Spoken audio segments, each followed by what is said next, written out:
That's so brilliant! This video is sponsored by Photrus.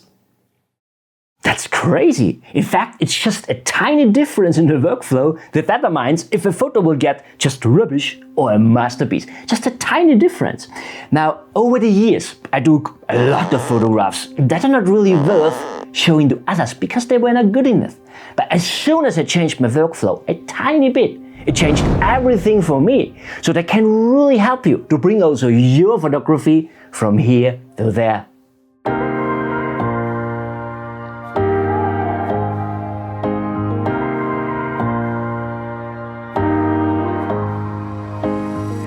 My friends, very nice to see you. It's really like that. What I'm going to tell you now changed my photography from taking average shots to fine art photographs, which I'm selling today as prints over my web shop and also over some art galleries. And actually, it's just a simple thing to adjust. Everyone can do. Now, before I found out this one thing, my workflow was more like, I went out with my camera. Maybe I even planned in front where to go, where it looked nice. I even considered the weather, and I got okay shots, but I didn't get killer shots at all. I didn't get photographs, where people say, oh, what a pleasing image, I want to hang it up on my wall. And the reason therefore was simply when I got a shot, it was just one amongst millions. My photos simply didn't stand out, which raises the question, how can we take photos that stand out? What did I change actually? Well, the obvious thing now would be trying to go to more spectacular places, traveling more around the world to all the overcrowded spots that got photographed already billions of times in the hope your photo will get better in the end. I mean, don't get me wrong here, there's nothing wrong with photographing at iconic places. It is just difficult to get something there that stands out. Not impossible, just difficult. Yeah, maybe another photographer who visits the same place to another time has simply more luck with the weather. Yeah, I mean, it's useful of course to use a weather alert system that informs you when the weather at your planned locations will be spectacular. Photrus is a good choice here to make a little bit of advertisement. And you will definitely get some spectacular shots when you are in the right place at the right time. But to get a photograph that really stands out, we need to go one step further. There is one formula that makes the difference. And it doesn't matter if we are talking about photography, painting, inventions, writing, doesn't really matter. We can find this pattern everywhere. Let's take William Shakespeare, for instance. It's not, that he just took his feather and wrote Romeo and Juliet. Isaac Newton didn't just sit down to calculate his theory of gravitation. Steve Jobs didn't just, take his toolbox to produce the iPhone. Yeah, I mean, that's an Android, but that's not the point. The point is that everyone in history who did anything that stood out put a lot of effort to get a masterpiece like, Romeo and Juliet, or the theory of gravitation, or smartphone, whatever, doesn't matter. So why in the world should it be possible to grab your camera and to get a masterpiece? It doesn't work like that. My friends, we have 4 instances to overcome. It's not just about taking the shot. Taking the shot is the last thing we want to do out in the field. There are 4 things in front we need to do. And it doesn't matter if we talk about Shakespeare, Christopher Columbus, Leonardo da Vinci, it doesn't really matter. They all started at the same point. They had an idea. Maybe while they were out for a walk or so, maybe they saw anything or they experienced anything that got inspired by that. I think Newton got an apple on his head or so. However, so we have inspiration, idea, imagination and intention.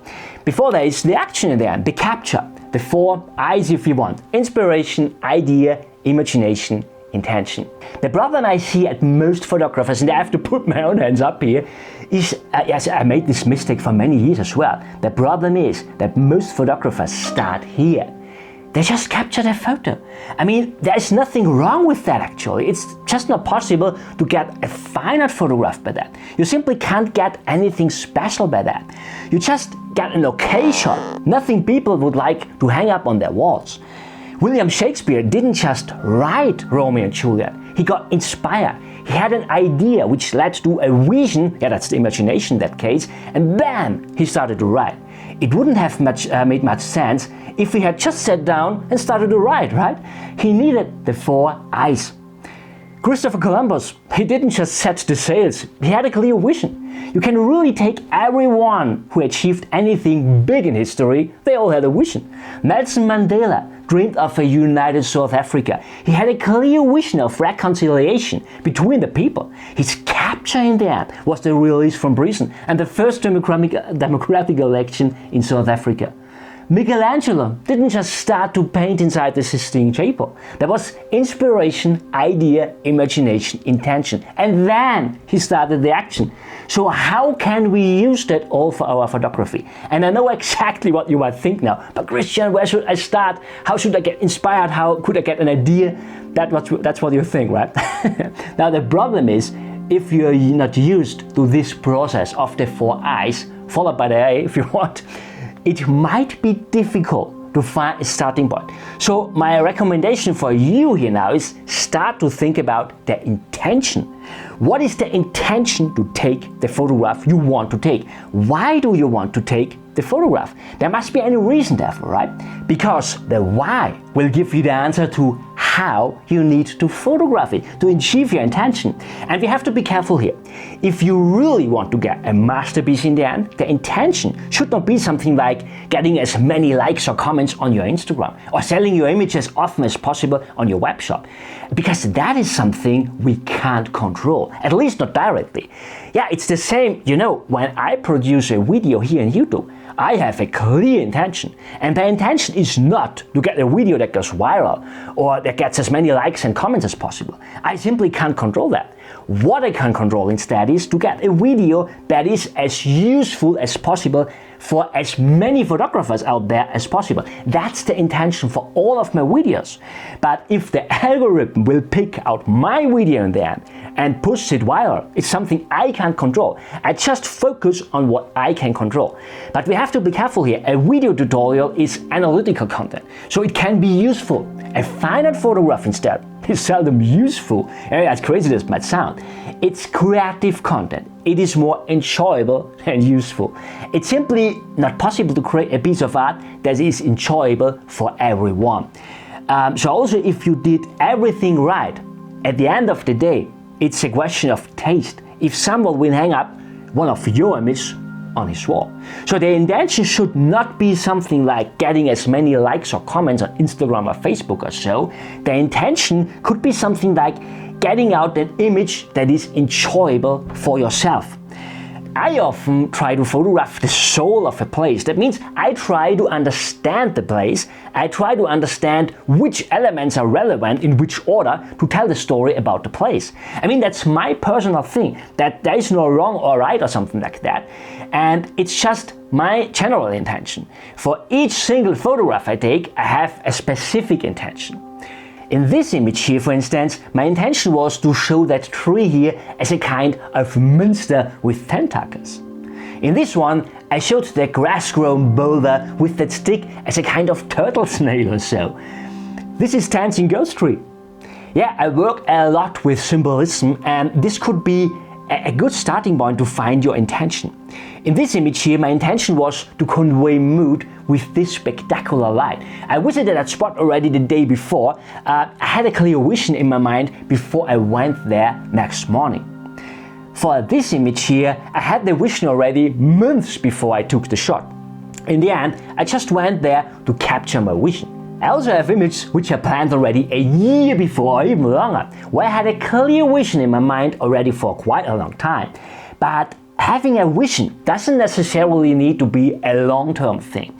When you are used to this concept, it can also work spontaneously. The intention of this image here, for instance, was to convey that painterly outlook of the Tuscany fields.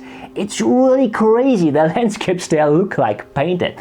And with that racking light that appeared with a sudden, the field looked even as there were brushstrokes or so. That was not done by me, it was just my intention to convey that mood I saw out there. but the intention could be also something completely different.